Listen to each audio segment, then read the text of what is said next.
આપણી જે શિક્ષણ પ્રણાલી છે ને એ કોઈ પથ્થર પર લખેલી લકીર નથી. એ તો એક જીવંત દસ્તાવેજ જેવી છે જેને સમયની સાથે સાથે અલગ અલગ સમિતિઓ અને નીતિઓએ સતત નવો આકાર આપ્યો છે.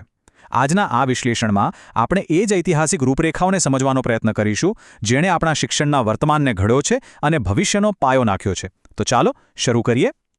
ચાલો આખી વાતની શરૂઆત એક ખૂબ જ દમદાર વાક્યથી કરીએ. 1966માં કોઠારી પંચે કહેલી આ વાત આજે પણ એટલી જ સાચી છે. દેશનું નસીબ ક્યાં લખાય છે? એના વર્ગખંડોમાં. આ એક જ વાક્ય શિક્ષણનું મહત્વ અને એની પાછળ રહેલી મોટી જવાબદારીને બરાબર સમજાવી દે છે. પણ અસલી સવાલ તો એ છે કે જે ભવિષ્ય વર્ગખંડમાં ઘડાઈ રહ્યું છે એની રૂપરેખા, એનો નકશો કોણે તૈયાર કર્યો? આ સવાલનો જવાબ શોધવા માટે આપણે ઇતિહાસના પાના ઉથલાવવા પડશે. તો ચાલો આપણી આખી વાતના મૂળમાં જઈએ.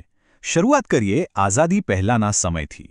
એ સમયગાળો જેણે આપણી આધુનિક શિક્ષણ પ્રણાલીના પહેલા પથ્થરો મૂક્યા હતા. આઝાદી પહેલાંના સમયમાં 4 મોટા અને મહત્ત્વના નિર્ણયો લેવાયા જેણે આપણા આધુનિક શિક્ષણનો પાયો નાખ્યો એમ કહી શકાય. 1854માં વુડના ખરીતાએ શિક્ષણ વિભાગ બનાવવાની અને માતૃભાષામાં ભણાવવાની વાત કરી. પછી 1882માં હન્ટર કમિશને પ્રાથમિક શિક્ષણ પર ભાર મૂક્યો. અને તમને જાણીને નવાઈ લાગશે કે જે 10+2+3નું માળખું આપણે આટલા વર્ષોથી અનુસરતા હતા એનો પહેલો વિચાર છેક 1917માં સેડલર કમિશને આપ્યો હતો. અને છેલ્લે 1937માં ગાંધીજીએ વર્ધા યોજનામાં મફત અને હસ્તકલા આધારિત શિક્ષણનો ક્રાંતિકારી વિચાર મૂક્યો. હવે આવીએ આઝાદી પછીના સમયગાળામાં. દેશ નવો હતો અને એની જરૂરિયાતો પણ નવી હતી. આ નવા રાષ્ટ્રને અનુરૂપ શિક્ષણ વ્યવસ્થા બનાવવા માટે નવા શિલ્પીઓની એટલે કે નવા શૈક્ષણિક પંચોની જરૂર પડી. દેશ આઝાદ તો થઈ ગયો, પણ સામે સૌથી મોટો પડકાર શું હતો? એ હતો કે આખા દેશ માટે યુનિવર્સિટી લેવલ પર એક સરખું, એક પ્રમાણભૂત શિક્ષણનું માળખું કેવી રીતે બનાવવું, જેથી એક મજબૂત અને એકીકૃત ભારતનું નિર્માણ થઈ શકે. અને આ જ પડકારને પહોંચી વળવા માટે આવ્યું રાધાકૃષ્ણન પંચ. આઝાદ ભારતનું આ પહેલવેલું શિક્ષણ પંચ હતું. અને એની સૌથી મોટી અને મહત્વની ભલામણ હતી યુજીસીની સ્થાપના કરવી. એ જ યુજીસી જે આજે પણ દેશની યુનિવર્સિટીઓનું નિયમન કરે છે. સારું, યુનિવર્સિટી લેવલની વાત તો થઈ ગઈ. હવે વારો હતો માધ્યમિક શિક્ષણનો. 1952-53માં મુદલિયાર પંચ આવ્યું અને એમણે એક સરસ વિચાર આપ્યો, મલ્ટીપર્પઝ સ્કૂલ્સનો. એટલે કે એવી શાળાઓ જ્યાં છોકરાઓ ભણવાની સાથે સાથે કોઈ વ્યવસાયિક કૌશલ્ય પણ શીખી શકે. અને હવે આવે છે ભારતીય શિક્ષણના ઇતિહાસનો એ દસ્તાવેજ જેને આપણે એક માસ્ટર બ્લુપ્રિન્ટ કહી શકીએ. હા, હું વાત કરી રહ્યો છું કોઠારી પંચની, જેણે શિક્ષણના દરેક પાસાને સ્પર્શ કર્યો. આ કમિશનની ભલામણો તો ખરેખર ગેમ ચેન્જર હતી. એણે જ આખા દેશ માટે 10+2+3ના સમાન માળખાની જોરદાર ભલામણ કરી. બાળકો 3 ભાષાઓ શીખે એ માટે ત્રિભાષા સૂત્ર આપ્યું. અને વિજ્ઞાન તથા ગણિતને ભણતરમાં ફરજિયાત બનાવવાની વાત પણ કરી. પણ આ બધી ભલામણોમાં એક ભલામણ એવી હતી જે આજે પણ એટલી જ પ્રસ્તુત છે. એ હતો આ આંકડો 6%. શું હતું આ? તો કે દેશની જીડીપીના ઓછામાં ઓછા 6% શિક્ષણ પાછળ ખર્ચવા જોઈએ. જરા વિચારો, આ કેટલી દૂરંદેશીવાળી વાત હતી જેની ચર્ચા આજે પણ થાય છે. ચલો, કાગળ પર તો બહુ મોટી મોટી વાતો થઈ ગઈ, પણ આ વિચારોને, આ રૂપરેખાઓને જમીન પર કેવી રીતે ઉતારવામાં આવી એ જોવું પણ એટલું જ રસપ્રદ છે. કારણ કે ભલામણ કરવી એક વાત છે અને એને લાગુ કરવી એ બીજી. કોઠારી પંચનું વિઝન એટલું સ્પષ્ટ હતું કે એની સીધી અસર જોવા મળી 1968ની ભારતની પહેલી રાષ્ટ્રીય શિક્ષણ નીતિ પર. આ જ નીતિએ આખા દેશમાં 10+2+3ના માળખાને સત્તાવાર રીતે અપનાવી લીધું. પછી આવી 1986ની બીજી રાષ્ટ્રીય નીતિ. અને આ નીતિ ખાલી વાતો નહોતી કરતી, એ એક્શનમાં માનતી હતી. એની દેન છે ઓપરેશન બ્લેકબોર્ડ, જેને શાળાઓમાં ઓછામાં ઓછી સુવિધાઓ સુનિશ્ચિત કરી. ગ્રામીણ પ્રતિભાઓ માટે નવોદય વિદ્યાલયોની સ્થાપના થઈ.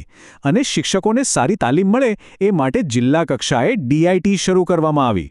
હવે 1993માં એક બહુ મોટો વિચાર આવ્યો. પ્રોફેસર યશપાલ સમિતિએ એક શબ્દ સમૂહ આપ્યો જેણે આખી ચર્ચા બદલી નાખી. ભાર વિનાનું ભણતર. એનો મતલબ સીધો હતો, બાળકોના દફતરનો બોજ ઓછો કરો અને એમના મગજમાં સમજણનો પ્રકાશ વધારો. ગોખણપટ્ટીને બદલે સમજણ પર ભાર મૂકો. ચાલો હવે એક લાંબી છલાંગ લગાવીને સીધા આજના સમયમાં આવીએ. વાત કરીએ રાષ્ટ્રીય શિક્ષણ નીતિ 2020ની. દાયકાઓ પછી આવેલો આ એક એવો બદલાવ છે જે વર્ગખંડની આખી કલ્પના જ બદલી નાખવા માંગે છે. જરા વિચારો, છેલ્લી મોટી પોલિસી પછી પૂરા 34 વર્ષ વીતી ગયા અને પછી આવી NEP 2020. આ બદલાવ કેટલો મોટો છે એનો અંદાજ એના પહેલા જ સાંકેતિક પગલાં પરથી આવી જાય છે. જે મંત્રાલય માનવ સંસાધન વિકાસ મંત્રાલય તરીકે ઓળખાતું હતું એનું નામ ફરીથી શિક્ષણ મંત્રાલય કરવામાં આવ્યું. આ નવી પોલિસીમાં જેની સૌથી વધુ ચર્ચા થઈ એ છે એનું નવું માળખું. જે જૂનું 10+2 હતું એ હવે ભૂતકાળ બની ગયું છે. એની જગ્યાએ આવ્યું છે 5+3+3+4. આ શું છે? તો આ બાળકના વિકાસના 4 તબક્કા છે જે 3 વર્ષની ઉંમરથી શરૂ થઈને 18 વર્ષ સુધી ચાલે છે અને દરેક તબક્કાની જરૂરિયાત અલગ છે. તો સવાલ એ છે કે આ બદલાવથી ફરક શું પડ્યો? જુઓ, જૂની સિસ્ટમ એકદમ સીધી અને કડક હતી. 10 વર્ષ ભણો, પછી 2 વર્ષ કોઈ એક સ્ટ્રીમમાં, બસ. જ્યારે નવી સિસ્ટમ બાળકના વિકાસના તબક્કા પર ફોકસ કરે છે, આંગણવાડી કે પ્રી સ્કૂલને ભણતરનો હિસ્સો બનાવે છે અને ધોરણ 6થી જ કોડિંગ જેવા આધુનિક વિષયો શીખવવાની વાત કરે છે. અને વાત ખાલી સ્ટ્રક્ચર બદલવાની નથી હો. બાળકોનું મૂલ્યાંકન કેવી રીતે થાય એ રીત પણ બદલાઈ રહી છે. આ માટે એક નવી સંસ્થા બની રહી છે, પરખ. એનું કામ માર્ક્સ પર નહીં પણ બાળકના સર્વાંગી વિકાસ અને એનામાં રહેલા કૌશલ્યોનું મૂલ્યાંકન કરવાનું છે. તો આખી વાતનો સાર શું છે?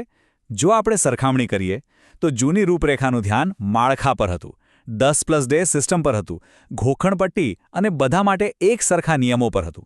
જ્યારે નવી રૂપરેખાનું ધ્યાન કૌશલ્યો એટલે કે સ્કિલ્સ પર છે, સર્વાંગી વિકાસ પર છે અને વિદ્યાર્થીઓને પોતાની પસંદગી કરવાની લવચિકતા આપવા પર છે. આ એક બહુ મોટો વૈચારિક બદલાવ છે. અને આની સાથે જ આપણે પાછા એ જ મૂળ વાત પર આવીએ છીએ જેની સાથે આપણે શરૂઆત કરી હતી. જેમ જેમ આ નવી આધુનિક રૂપરેખા અમલમાં આવશે તે આપણા વર્ગખંડોમાં લખાઈ રહેલા ભવિષ્યને કેવો આકાર આપશે? આ એક એવો સવાલ છે જેનો જવાબ આપણને આવનારા વર્ષોમાં જ મળશે.